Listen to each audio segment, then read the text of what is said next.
আসসালামু আলাইকুম। আমি ডাক্তার নাজমুল বলছিলাম। কেমন আছেন সবাই? আশা করি সবাই ভালো আছেন। প্রথমেই আমি সরি যে আপনাদেরকে 8:30টায় টাইম দিয়েছিলাম। আমার লাইভে আসতে একটু দেরি হলো, আমার একটু পেশেন্ট দেখতেছিলাম।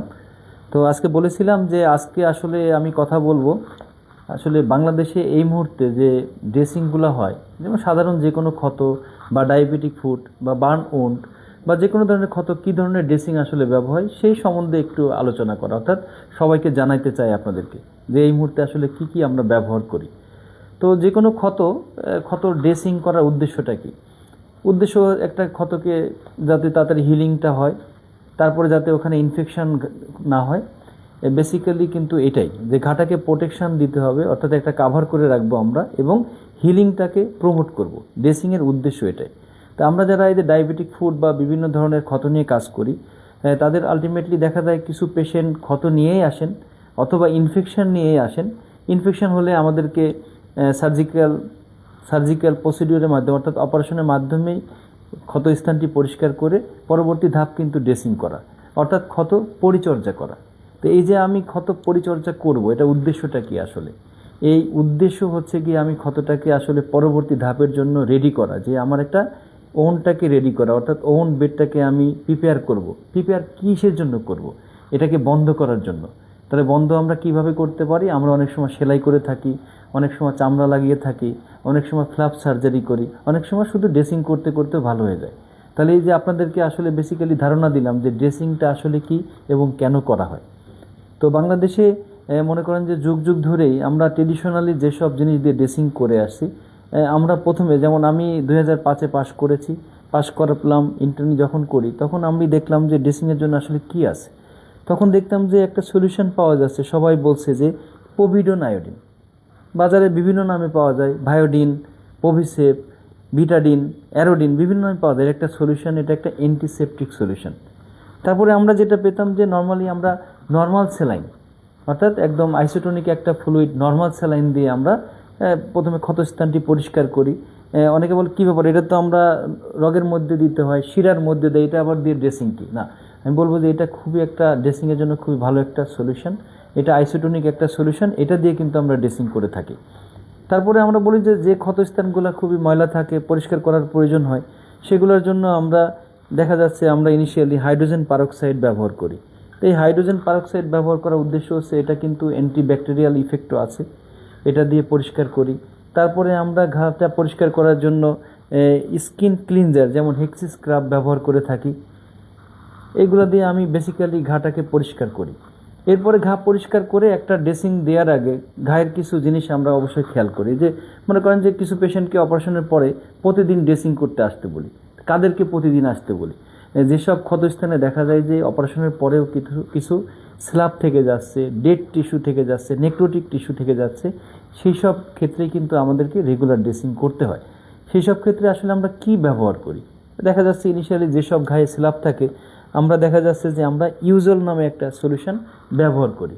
এটা লোকে ইউজল নামে একটা সলিউশন, এটা আমাদের সবাই জানি যারা ক্ষত নিয়ে কাজ করি, সব জায়গায় মোটামুটি অ্যাভেলেবল। এটা আসলে একটা কেমিক্যাল ডেব্রাইডমেন্ট করে। এটা আমরা যেটা ক্ষতস্থানে যদি দিয়ে রাখি, ক্ষতস্থানের স্ল্যাবটা এটা ওভারনাইট দেখা যায় নরম হয়ে থাকে, পরবর্তীতে অনেক সময় গজের সাথেও চলে আসে, অথবা আমরা যখন সার্জিক্যালি রিমুভ করতে যাই আমাদের সুবিধা হয়। তো এটা একটা কেমিক্যাল ডেব্রাইডমেন্ট হিসাবে এটা কাজ করে কিন্তু। তো এটা হলো ইউজল।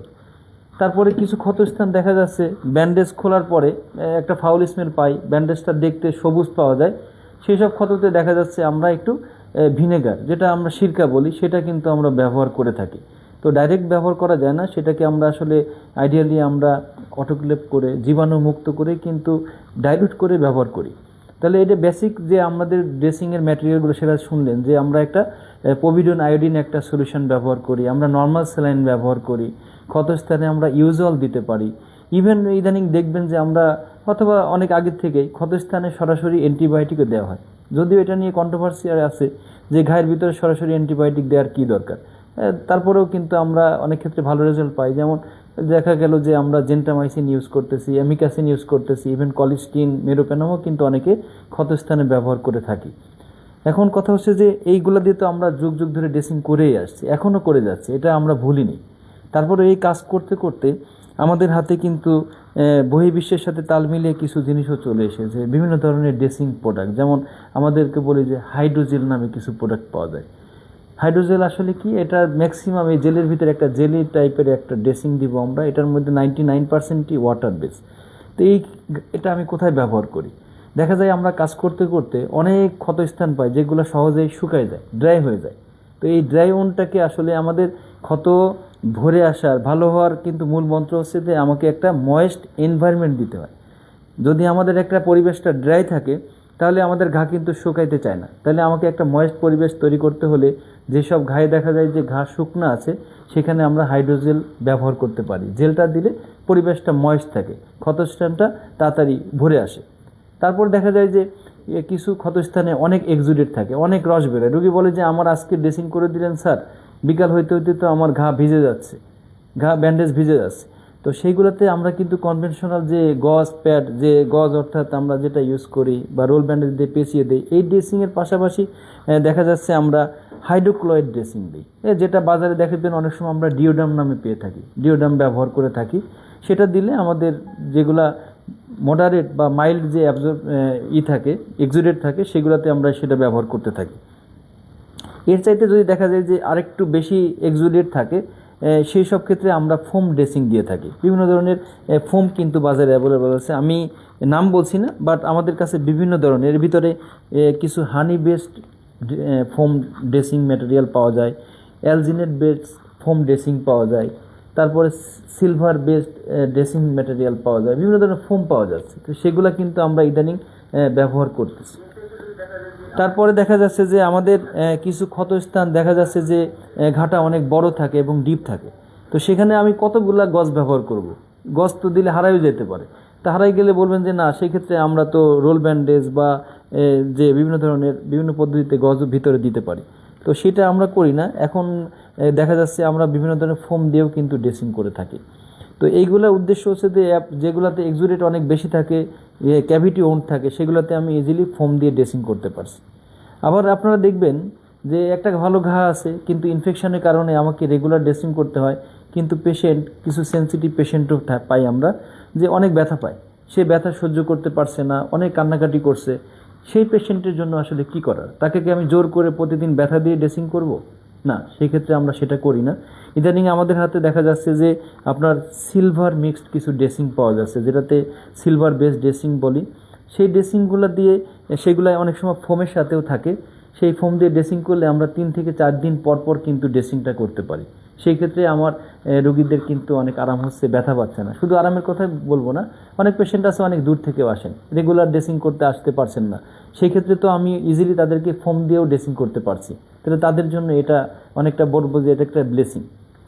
তারপরে কিছু ড্রেসিং দেখা যাচ্ছে যে আমার রেগুলার ড্রেসিং লাগছে না, কিন্তু ঘায়ের দেখা যাচ্ছে রক্ত চলাচল কিছুটা কম আছে, সেই সব ঘায়ে দেখা যাচ্ছে আমরা রক্ত চলাচল বাড়ার জন্য কিছু ম্যাটেরিয়াল দিয়ে পাশাপাশি আমরা দেখা যায় যে এই যে বললাম যে বিভিন্ন ধরনের ফোম জেল, যেমন হাইড্রোজেল বললাম, ইভেন হানি বেসড কিছু হানিই পাওয়া যাচ্ছে, যেটা নর্মাল হানি না, মেডিকেল গ্রেড হানি আমাদের ড্রেসিংয়ের জন্য ইদানিং জেল আকারে পাওয়া যাচ্ছে, আমরা সেগুলো ব্যবহার করতে পারি।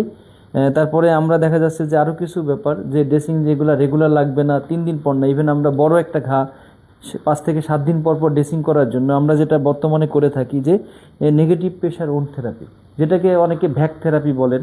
এই যে যেমন একটা কাস্টমাইজ আমাদের এখানে যন্ত্র দেখতে পাচ্ছেন, এটা আসলে অরিজিনাল যন্ত্র না, এটা কাস্টমাইজ করে বানানো, যদিও এটা অরিজিনালটা অনেক কস্টলি। তা আমরা আমাদের রুগীদেরকে সহজে কম টাকার মধ্যে দেওয়ার জন্য কাস্টমাইজ করে বানানো।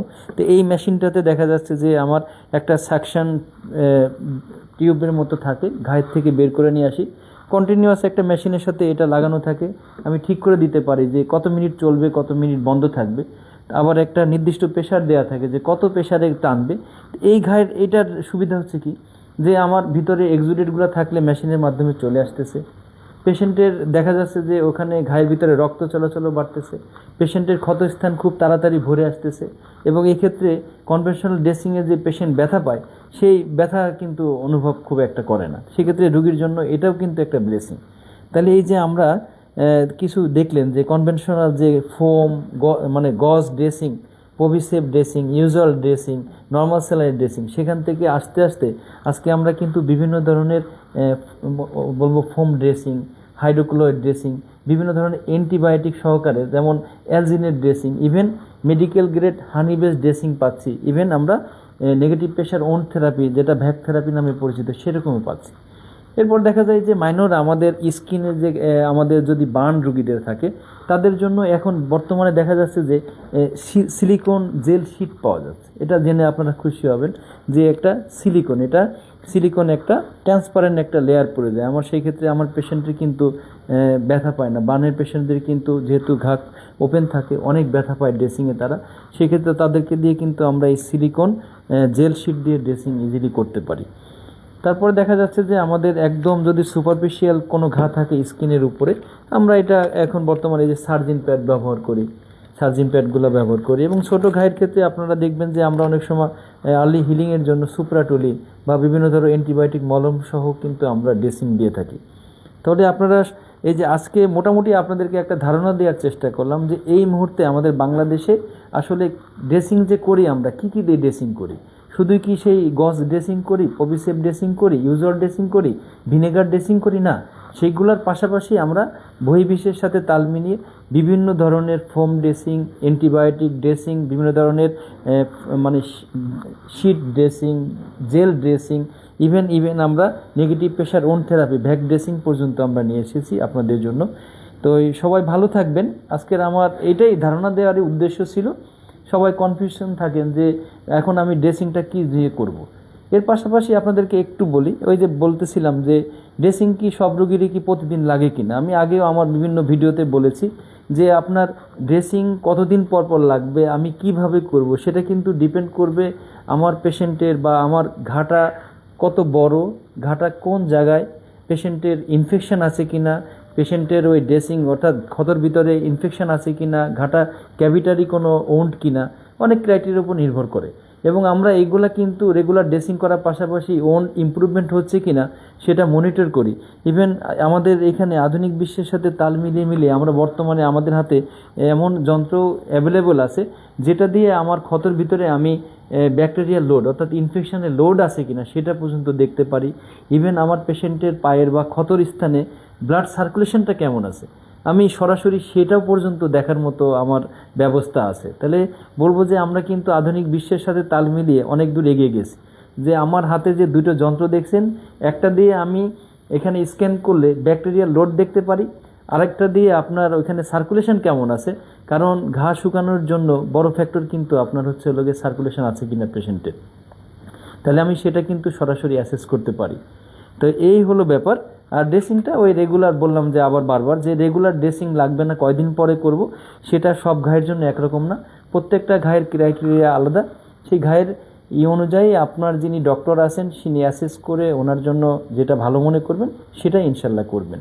তা বেসিক প্রিন্সিপাল ওটা এটাই যে ক্ষতস্থানটা পরিষ্কার করতে হবে, যদি কোনো ডেড টিস্যু থাকে সেটাকে ডেব্রাইডমেন্ট করতে হবে, এবং সেটাতে কোনো যদি অ্যান্টিবায়োটিক সলিউশন দিতে হয় সেটা দিতে হবে, এবং সেটাতে যদি কোনো ক্যাভিটি থাকে তাহলে ফোম দিয়ে ড্রেসিং করে ক্যাভিটিটা বন্ধ করতে হবে।